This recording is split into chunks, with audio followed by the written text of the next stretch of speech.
Hello and welcome back to another episode of Fully Booked, the Hidden Gems author podcast in which Craig Touch and myself, Roland Hume, chat some interesting figures and leading lights in this crazy industry we're in of writing and self-publishing. And today we are delighted to welcome Andrew McDowell to the Fully Booked podcast. Andrew McDowell is an author of poetry, short stories, essays, and you got your first full-length novel, Mystical Greenwood, out.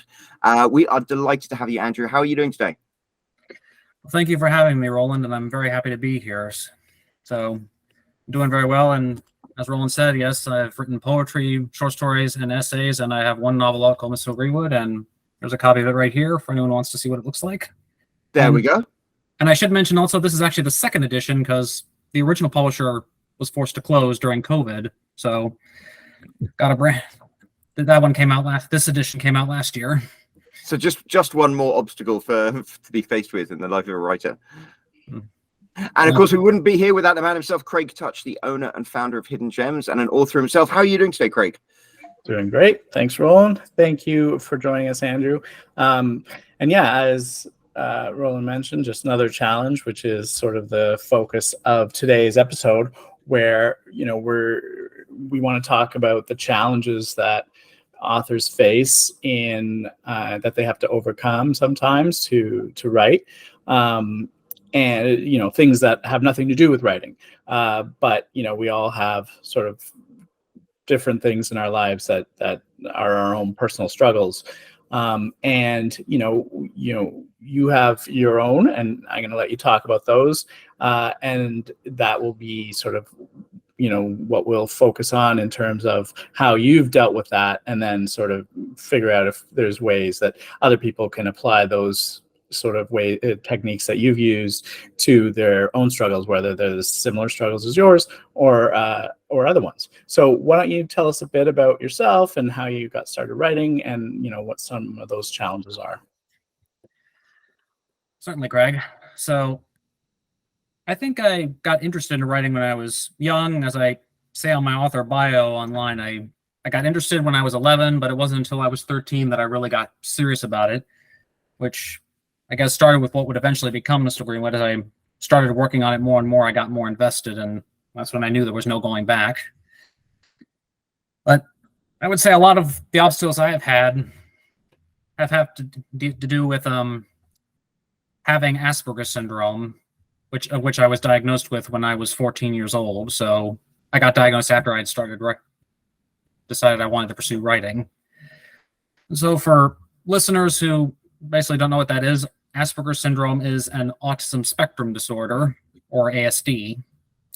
And the way I got diagnosed is my mom actually checked out books from the library and read about it. And so eventually that's how I came to realize that's what I had. And certainly I would say there were a lot of obstacles for me personally, but which have poured over into the writing world especially. And I'd say one of the big ones actually has to do with language, as it turns out. So to help a little explain for listeners who don't know that much about autism, like autism is actually an umbrella term that can be used for a spectrum of different diagnoses. So hence autism spectrum disorder. And Asperger syndrome is on the high functioning end. So those on the low function end who are severely autistic, sadly, will never be able to learn language or to learn how to speak, and will be dependents for the rest of their lives. So when you look at it from that perspective, I'm actually very fortunate, because being high functioning, I was able to learn language and thus go to school. I was able to go to college and find employment, and for all intents and purposes, pass through society. But that doesn't necessarily mean learning language was easy either, because one of the hallmarks of Asperger's is, for me, I tend to take things literally or seriously. So slang and small talk have always been difficult for me.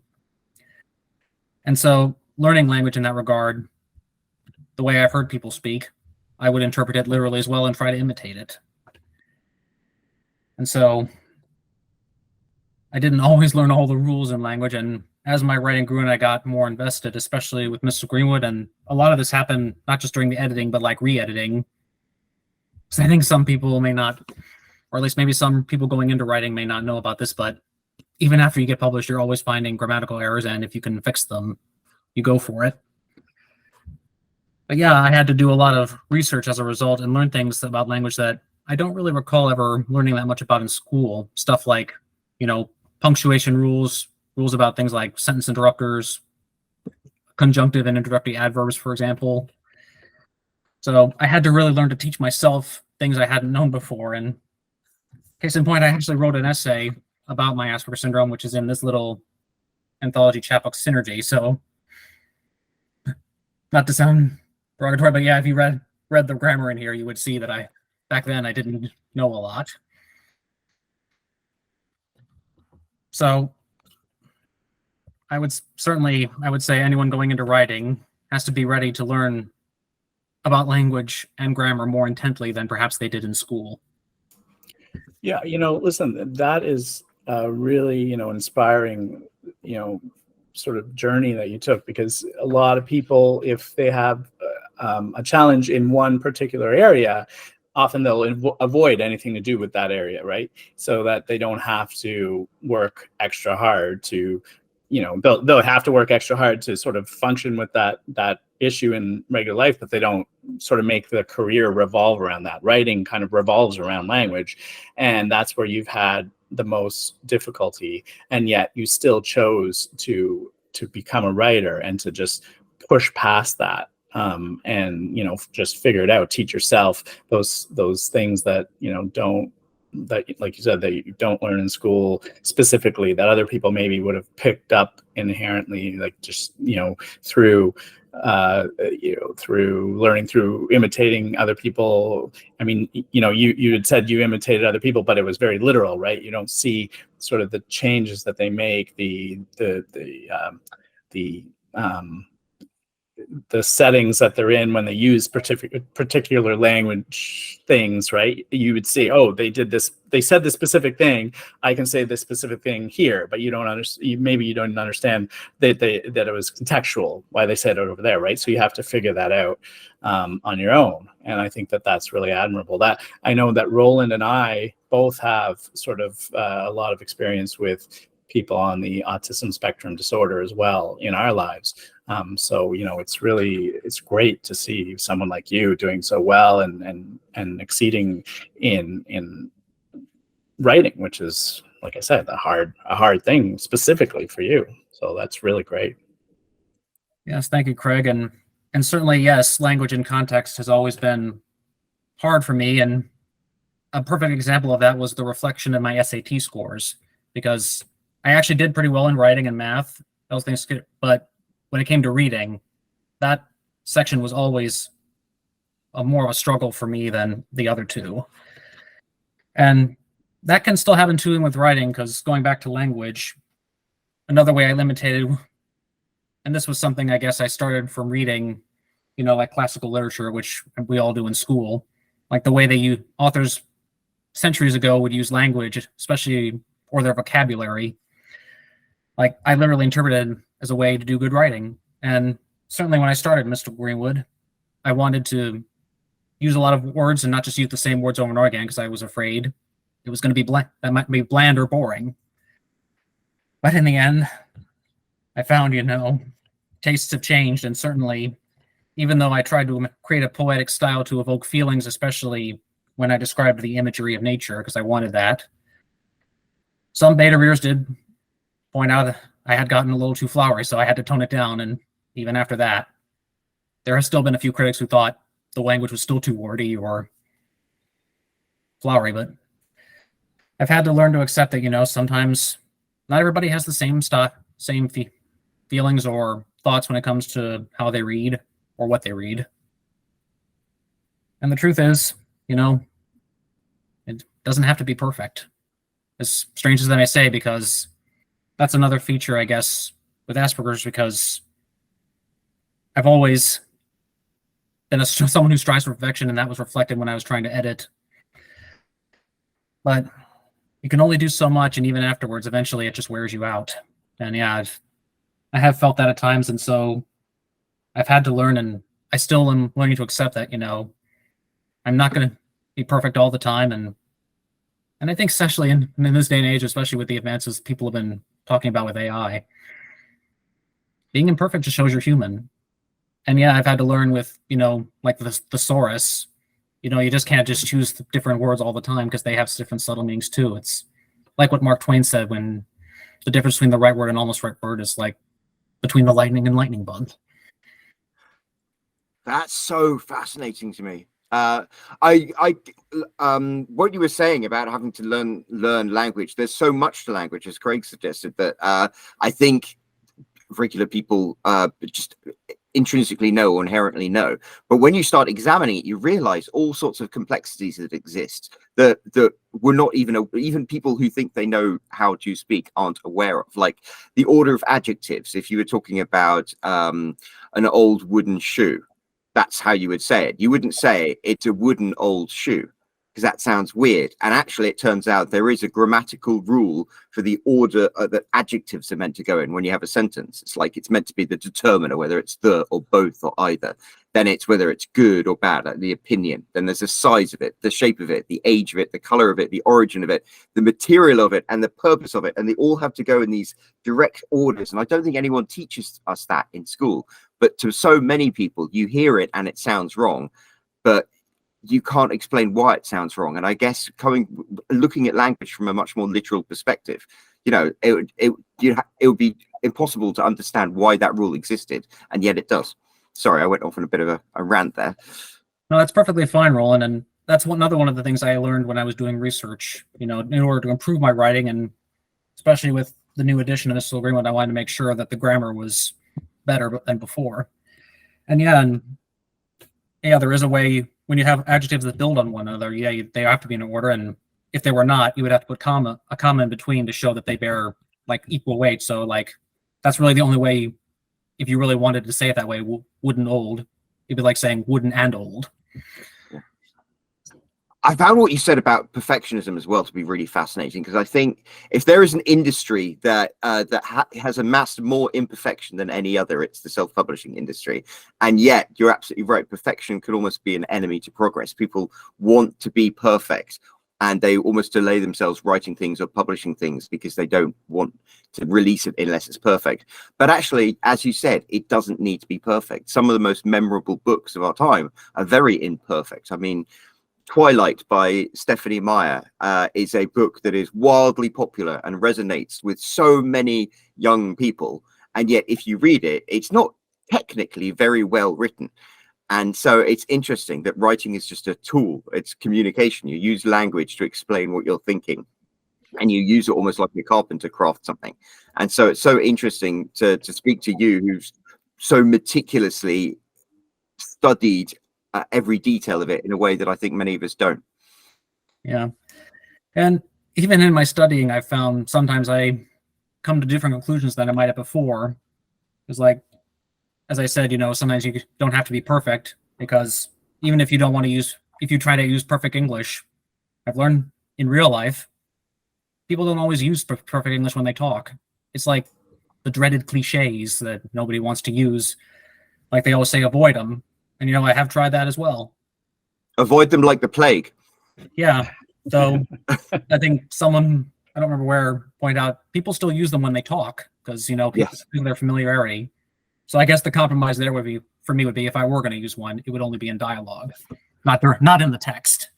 Well, and that's the way it generally should be if you can, but people use it in speech. People use slang, and I know that is something that can also be really and slang and sarcasm, right? Sarcasm can sometimes go over the head of somebody with Asperger's, where they're taking everything literally. They don't get that you're saying it ironically, and so the ability to understand those things and put them into writing, if you can, shows that you're really learning to go beyond what typically your disorder would keep you from being able to do.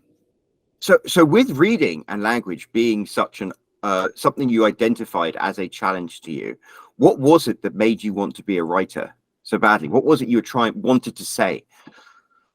Okay.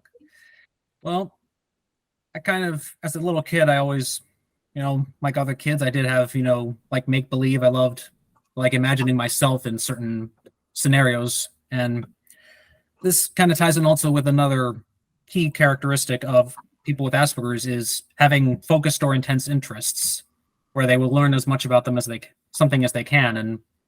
And that itself can vary from person to person. Like I've heard examples of like where someone who was so loved music that they became such a master at it.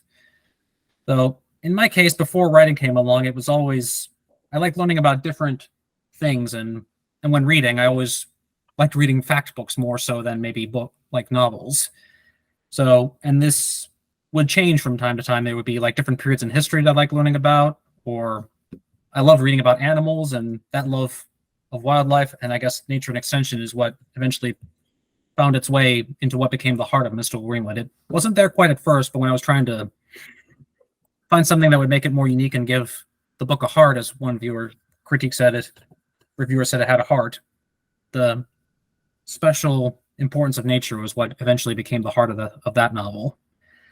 So it was that make-believe, I guess, that is eventually what fueled it. And those interests are kind of why even now I hope to do many other genres, because I've had so many interests throughout my life. So I find it kind of interesting as well. Some of the things that you started writing with are very structured, like poetry, often with sonnets or haikus. They have a structure to them, and that's why you read in. That's why they can be so satisfying. Short stories have to have kind of a structure to be a satisfying short story, and you have to compress it into a short space. And fantasy as a novel, a fantasy novel normally follows almost something like Joseph Campbell's The Hero's Journey. And so I find it really interesting that you seem to have gravitated towards some of the most structurally satisfying types of writing to do. yeah, I mean, especially when you have examples before, you kind of think of maybe how you would improve them or do them yourself. So this might surprise some viewers. Like some people have thought, because my desire for pattern and perfection, which is actually not too dissimilar from OCD, as some have pointed out, I'm actually not a full-blown plotter when it comes to fiction. I'm more of a plantser. So, because especially over time, I found the anxiety, if like certain rituals or patterns are broken, like it can be just to wear me down sometimes, and it creates anxiety that really is not worth it. So in my personal life, especially, even though I still have some patterns, I've learned to let go of some of others. That's really interesting, because I would think that plotting would be something that would be more satisfying and easier, because you can follow a set of rules, you can plan things out. But it makes sense what you said, because we've all, as a plotter myself, we've all found that you can plot as much as you want, but things are going to change. So it makes sense when you say that, when that for you, when those changes come, that causes anxiety, because now it's breaking those rules. So that really makes a lot of sense. I think you just dropped a big truth bomb to a lot of authors listening to this, again, about the perfectionism. And you'd say that you learned to kind of give up that because you realized that it would cause anxiety, and so you kind of follow a more pantser route. I think there are a lot of us as authors who get frustrated and almost block ourselves off because we want to have that perfect writing time, that sense of perfection. How do you go around teaching yourself not to fall into that, to change your behavior to provide a more conducive environment for yourself? Well, outside of writing, it's been different from, I guess, pattern to pattern. And sometimes I just look at the pattern and I had to decide, is it really worth keeping it? And certainly when I let go and decided to try letting it go, I found I'm still okay. With writing, I would say, certainly going back to plotting versus pantsing, I guess I'm one of those people who likes to think of the first draft as almost like, the plot, figuring out the plot and letting things unfold. And right now, because I had block for a long time, and I've only just gotten back into a writing routine. And so my main goal is just try to get a couple hundred words out if I can each day. And it doesn't always happen, but as long as I'm writing something, even if it's not like, the next consecutive thing in the plot, if it's something that just comes to my head, I'll just write that down and just try to fill in the gaps. That's another great piece of advice. That's yeah. You're doing all the things that we tell writers to do, right? I mean, the first draft, and we don't do it, and we don't. Yeah, do it. That's the thing. You're doing the don't. things that we tell people to do, except none of us do it, even ourselves. Sorry, Craig, you were going to say something really interesting. Well, no, I'm just saying, like, we say that all the time, and I definitely had a problem with this. Is the first draft should be you telling yourself the story. This is how you get it all out, right? And then you tweak it all in your next drafts. But so many of us are, they want to make it perfect the first time, and they, waste a ton of time, figuring it out. And I wrote this chapter now, I got to change it a bit. It's not, you got to let it go. Just write and write and write, and then write every day. Write, when the spirit takes you, and you have a thought that you want to get down. Those are all things that we've written about in the blog and talked about on the podcast, and you're doing them all, so that's great. Yeah, I had to learn that with Mr. Greenwood and relearn it now with the sequel, which I've been working on for a long time. And I would also say Asperger syndrome has presented obstacles not just within the writing process itself, but also like in the marketing and social process too. Because as we've already said, I've had trouble with small talk and social skills, and someone with Asperger's like me can have trouble empathizing with people. So sometimes I will use the wrong word in context when talking, or the wrong tone without realizing it, and it can be really difficult for me as well to maintain eye contact when I'm talking to someone. And certainly when I'm in a big setting, like with large crowd, or if people I don't know, or even if I know some but don't know all of them, it can be really nervous. Case in example, like if I'm going into a lunch to sit down with people, I tend to gravitate towards the empty a table that's empty, and some people think it's because I'm a loner, but I'm not. It's just because I would feel awkward sitting down where people are already sitting, because I don't want to intrude. So, and yeah, this has happened at writing conferences and other events, and so I've had to learn to be able to come out of my shell and speak to people. And also, certainly because I just wanted to say also because of that vocal tone, when I was younger, I was a target for bullies because I saw things differently, but certainly later years in the writing world, using the wrong word or wrong tone, whether it be online or in person, some friendships have broken as a result of it. Yeah. A lot of those things that you mentioned are struggles that many people have, even without Asperger's. Introverts in particular, myself, I can relate to a lot of that. I am not an overly social person. I enjoy being social. I enjoy going out. But if I was to go into a big writing conference where I don't know anybody, I would probably go sit at a table by myself too. I would feel the exact same way. I mean, I don't know any of those people, and I'll just go sit down with them. And a lot of people think that, doing something like this is almost like in contrast to that, but it's not really, right? Because I'm talking one-on-one, I'm talking to a screen. I'm not a person who likes to stand up in front of crowds and talk. And I think a lot of authors, we do, it's part of our blog, we do author interviews, and one of the questions we often ask is whether they consider themselves an introvert or extrovert. And I'd say probably 90% of authors consider themselves to be introverts, which, makes them have many of those same struggles that you're talking about. Yeah, it's speaking in front of crowds, what really helped me with that in high school, because my parents had to help try to coax me to come out of my shell and join a bunch of social clubs, because that goes back to changing pattern routine. I was afraid of staying after school because it was not what I was used to. But the one club that really helped me come out more than anything else was drama.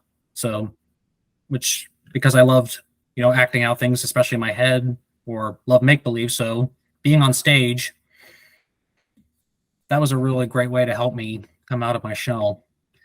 And I loved the atmosphere, and I loved being able to play somebody else on stage. So I haven't done that in a long time. But yeah, it was the real highlight of, I think, my high school social life. And it kind of has poured over to writing as well, because when you're giving a writing presentation, you're speaking in front of a crowd. And so I try to keep something in mind that I kept in mind then to avoid, getting freezing on stages. So sometimes just don't look at any one person, try to pretend they're not there, or just look kind of above.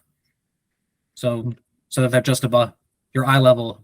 Your vision is just like they're just below eye level, if that makes sense. That was something I did years ago. Yeah. And that's again, that stuff you teach yourself, you learn, and it's all these things that some people just naturally get, but other people don't. But they're all things that you can learn. I find that really interesting, and that must help you actually as a writer when you learn about things like that. When you learn, how different aspects of how to communicate to somebody, and you realize, if they tighten their fists, maybe they're angry. If their brow goes like this, you see these signs, and it enables you to understand what they're thinking in a good way, and it ends up being a really good tool when you're writing, because they always say you want to show, not tell. So instead of saying he was angry, you write something like his brow furrowed or his hands balled up into fists, and it's almost like you'd be able to, because you've actually studied how it is to interact and converse with another human being. These are little cues that you can put into your writing that make it better and more resonant. And well, I'm glad you brought that up, Roland, because showing, not telling, and character depth, because of my Asperger's, because of my difficulty with empathy, has also been one of my struggles in writing. So because of my detail oriented, I tend to focus on details, on description, and certainly I did more so in the past. And so I've had to learn about physical cues. And one book that really helped me with that was this one, the Emotion Thesaurus. So it had, and there were other books in this series too, including ones with positive and negative traits, which I've read as well. But I think this one has been a real big help during editing, because you can find emotions and it'll give you physical and mental cues. And so you can swap them out when you're editing. And yeah, so that helps. Though I will say some people still think, just like with wordiness, some people still think I don't do enough showing. But at the end of the day, writing and language is a tool more than anything else. It's not art. It's not magic. It's like you have thoughts in your head and you want to share them with somebody else. And your tool to do that is language. And so you put it together as best you can. And hopefully that, and I think a lot of the times it's the ideas that are the stronger thing rather than the language. The language can be imperfect. And I was interested looking at the reviews for Mystical Greenwood. So many people have gone on.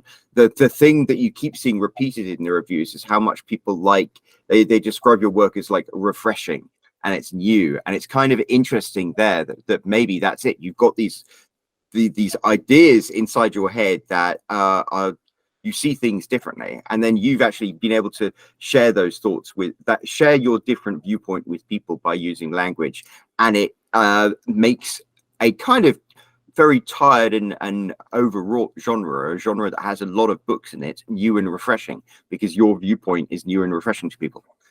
If that makes any sense. Yes, I think it does, Roland, because I certainly, when I always wanted to, when I started Mr. Greenwood, and certainly with other stories that I want to write, I would always be keen to look for something different that others have not used to make it more unique. And that first started, for example, when I wanted the main mythical creature to be a griffin in Mystical Greenwood. I had dragons and unicorns in here, and you may surprise you, but yeah, there were many more in the earlier drafts. I had elves, dwarves, centaurs, the whole shebang.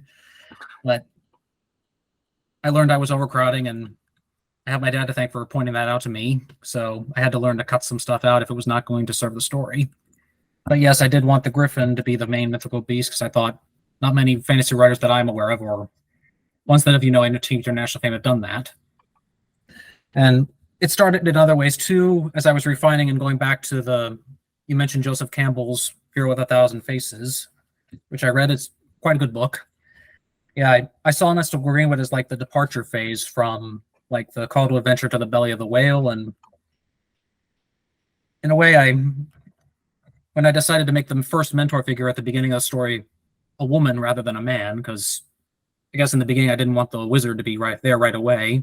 but I didn't have a mentor figure at first. So I tried that, and I realized they were going to need one. So yeah, I decided I took up what was originally a really minor character and a female character and made her the sorceress who was the mentor figure who took them on their journey. So that, and yes, and then eventually I decided to put the love of nature and of animals at the heart of it as well, which I thought was unique too. And that is something I would hope to bring to any story, whether, because I want to do horror, I want to do sci-fi. I always would like to try to find something that makes it stand out. Now, you've mentioned the editing process, and I was quite interested. How many drafts did you do before the book was first published, and how did you approach the editing process? Well, truth be told, I never counted the drafts, and I still don't count them. So it just goes through a lot, and I try to focus more on, language, and like I said, the language, but also the story. And so keeping track of how many drafts there are is not something that has ever been at the forefront of my mind. So it's sort of a combination where, especially as I'm going through the plot, because at one point I actually had to start over from scratch. So, but yeah, as time went on, I got feedback. I tried to think of how I could weave them better and fit them together into a better puzzle, because sometimes like writing and editing could be like, putting a puzzle together, or if you want to go the horror route, it's like stitching together Frankenstein's monster. So it's all about finding the right way and the right way to put them in. And yes, sometimes I found little ways where I could connect scenes better, or I realized, because some beta readers pointed out parts where it felt like this story was dragging, so I had to move them around and try to put them in places where that wouldn't be as much noticeable. And yeah, certainly with the proofreading, yeah, I did a lot of that, especially thanks to now that Microsoft Word has gotten so much more advanced. At the same time, when I've had to do the editing again between, the new edition with the new edition and the new publisher, like editing, it's not just like finding words and punctuation. Like they can find things like cliched phrases, or even like words that feel redundant. So I fully embraced, all these new patterns and looking for alternate words. But I had to look at them carefully, because sometimes the suggestions would make no sense if I did them. So I still had to use my intuition and decide, is this really something I want to change? In most cases it was, but in sometimes I decided no, it was better the way it was. Now, that's it. You talk about people giving you feedback, and you mentioned your father, and you said something else, but you also mentioned beta readers. So how did you go around that? Who did you share your book with, and sort of how did you find beta readers? And I'm very interested to see how you dealt with their reactions to your work, because often we've actually spoken quite a bit about beta readers and how you can get really good feedback from them, but sometimes you get feedback you might not necessarily want to consider so as seriously. And also there's the interpersonal things that you got to do with beta readers. So I'd love to know about that, about how you go around getting feedback for your work. Yeah, well, in Mr. Greenwood's case, I didn't really know anybody with writing at the start, so my family were my first beta readers, and some relatives who were willing to read. So some people say you shouldn't give it to your family, but I'd say if there are people in your family willing to read, it's a good place to start, because that they're going to want you to improve and want to help you. But going beyond family to get views from people who are not relatives, that actually changed when I joined the Maryland Writers Association several years ago. And that's a great, certainly if we have any viewers here who are in Maryland like me, I highly recommend checking out the Maryland Writers Association at marylandwriters.org, because it's a great place to network and to meet publishers and other writers and get feedback and learn new things as well. In fact, that's how I found my first publisher. It was through someone else at MWA who had used them. And so, yeah, I was able to meet other people, and I actually, through joining them, I was able to form my own critique group. Wow. Well, I actually joined another one first that was already open, and then my first one, they eventually disbanded because people had to leave, and then I joined another, but unfortunately that didn't end too well, because that involved a case of, like I mentioned, where I used the wrong text and a friendship was broken. But after that, after those two, I decided to form my own, and it's gone through several incarnations, and people have come and gone. And I've shared my work with them, and I've had to listen to their feedback. And I think the important thing, certainly, and this was one of the rules that I created when I created the guidelines, we want constructive feedback, not negative. So if you don't like something, just say why you didn't like it and how you think you can improve it, which I think is important for any beta reader. You want them to try to build you up and not tear you down. Right. Yeah. And so, yes, I'm very happy with the critique group that I have now, and they've been really helpful and encouraging, and just meeting with them and talking about my writing and listening about their writing too. It really helps motivate you. Now, your Mystical Greenwood is a traditionally published, well, it's an independently published book, but it was originally published by Faycore Publishing, wasn't it? And then you said you've now got a new publisher. Is that right? Faycore is the new publisher. Yes. Yeah, the original publisher was called Mockingbird Lane Press, and sadly, like many other small businesses, they were not able to survive COVID. I find that really quite an inspiring thing, because self-publishing enables anybody to publish their own books. There is an additional layer of challenges to approaching a publisher and getting a publisher to believe in your book strongly enough to then actually get it published. So why did you go down that route, and how did you learn to do that and overcome the sort of mental barrier to go and approach a traditional publisher rather than publish it yourself?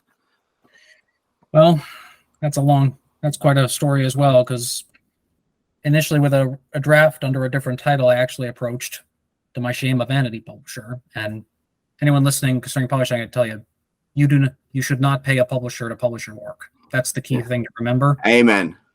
Yeah. But yes, I was young, I was still a teenager, and I was inexperienced. I was in a rush. And that's, I feel, is the most important thing when you're trying to get polished. You need to be patient and take your time. And so that experience taught me that I wanted to find a publisher who, yes, would not require me to pay them. But at the same time, I felt if I went with a publisher and not self-published, I felt it would give the book some more, shall we say, I'm trying to find the right word here, but I guess showing that somebody else was willing to take a risk on it, I think would give it more credibility, people will trust it more. And so I ultimately went with the independent publisher route, because I did try querying several agents, but they all rejected me. And certainly from what I heard from others at the MWA, like especially a lot of the big houses now tend to only really take, shall we say, authors who are already bestsellers or who are just celebrities who basically they only take what they know can sell. Yep. So, but yeah, I think working with an independent publisher, it's more one-on-one, and that always works well for me, because when you have Asperger's, like working one-on-one with someone or being in a smaller classroom in the class, which is why I went to a small liberal arts college, that makes me feel more involved. And yes, I do like to be more involved in, formatting the book and the editing process. And I got that with Mockingbird. I got that one-on-one relationship, and I got that again with Faycore. And the truth is, getting published with Faycore was really a lucky break, because I already had a relationship with them. I was in quite a few of their anthologies. Yes, from your short stories.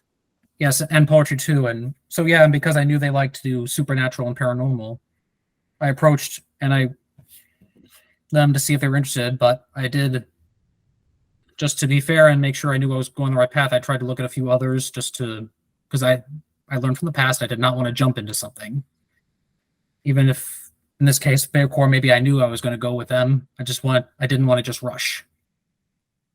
But yes, they were willing to take it on, and as soon as I had all the rights back, because I had to wait for the old contract to run off. Now, I find it so fascinating. We started this conversation, and you were talking about certain things were especially challenging to you, including like interaction and communication with other human beings. And yet so much of what you've spoken to us about today, beyond writing, is forming relationships with other human beings, creating a critique group, creating a relationship with the publisher through the work that you put there. And it seems like you've been very successful in something that specifically you identify as a challenge. And I think many people who are listening might think, might hear what you've said and hear so many things that you've done that worked for you that are similar to pieces of advice that they've heard from people like me and Craig. And the difference is you've done it, whereas I think a lot of people listening might still be stuck with that mental block of like just doing it. And it's like, how do you just do it? How do you get faced with this challenge and just overcome it without tying yourself up mentally? Yeah.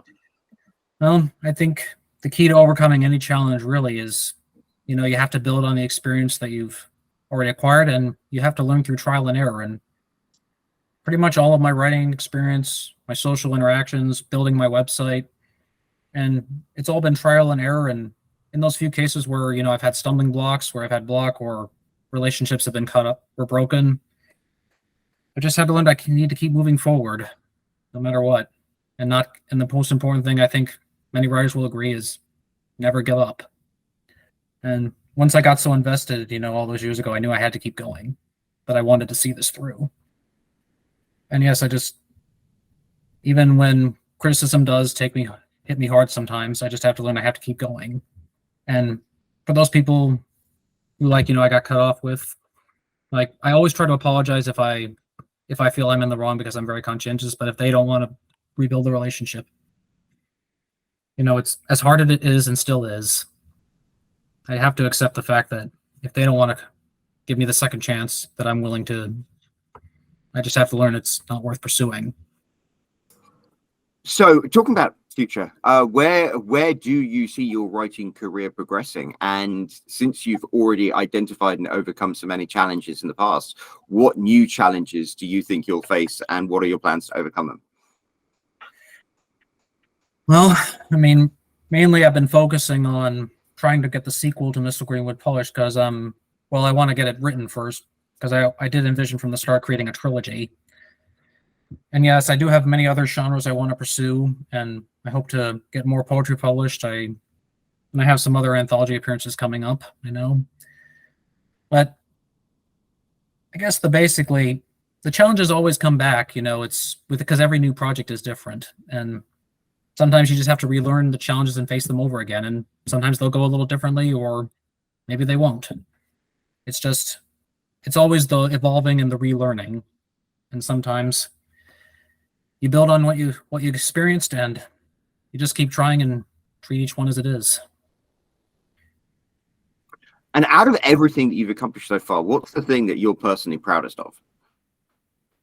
Well, number one, I would say I'm proud that I did get published and I've made many anthology appearances. But I think as a person, I think it's I'm proud of the self-improvement that I've done, the strides that I've made to improve my skills, my social skills, and be out there. And I know there's still a challenge, and I'm always going to have to deal with them.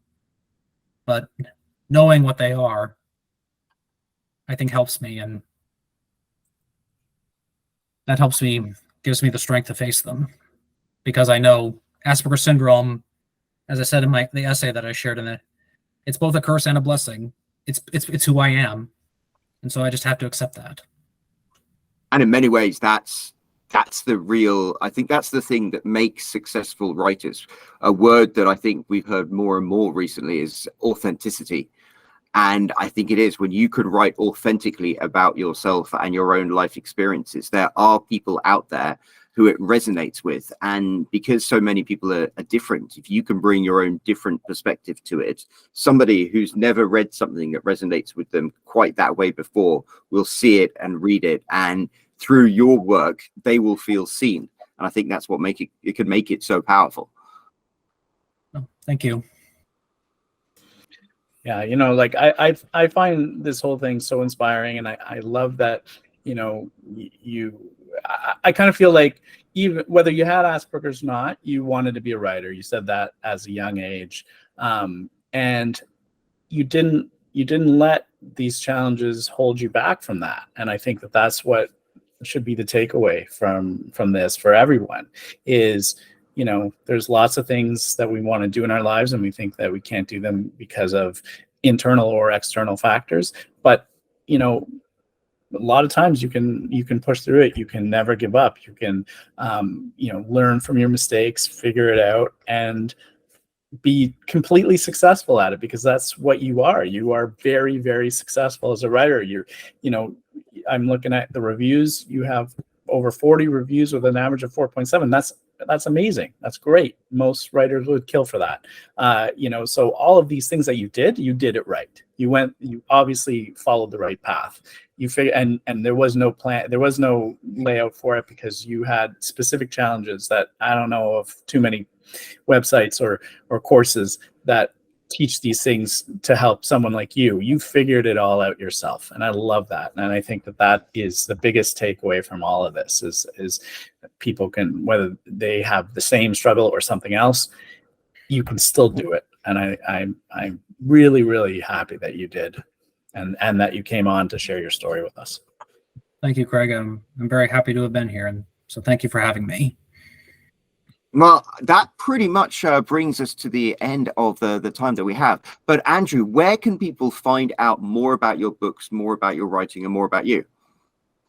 Okay, well, my website is andrewmcdowellauthor.com. So anyone who wants to go there, I have a blog there where you can follow me monthly. I do a monthly post, and I hope in my next one I will include, among other things, a video of this podcast for them to see as well. And I'm also on Facebook. So if you look on Facebook for Andrew McDowell Author, same on YouTube, that's where you can find me. And I'm also on Goodreads and Amazon, and my website has links to all of that and links to the places where you can find my books, including Amazon and Barnes & Noble. So yeah, there are several places where you can find me. Fantastic. Well, we'll pop links down below in the description. And if you're interested in finding out more about Andrew's work, head down there. While you're down there, leave a comment and let Andrew know that that the wisdom he shared with us today was appreciated. Also, hit that like button. And if you haven't already, hit that subscribe button. And we'll be back next week with another episode of Fully Booked. So until then, thank you very much, Andrew. And everyone, we'll be back next week. Bye-bye.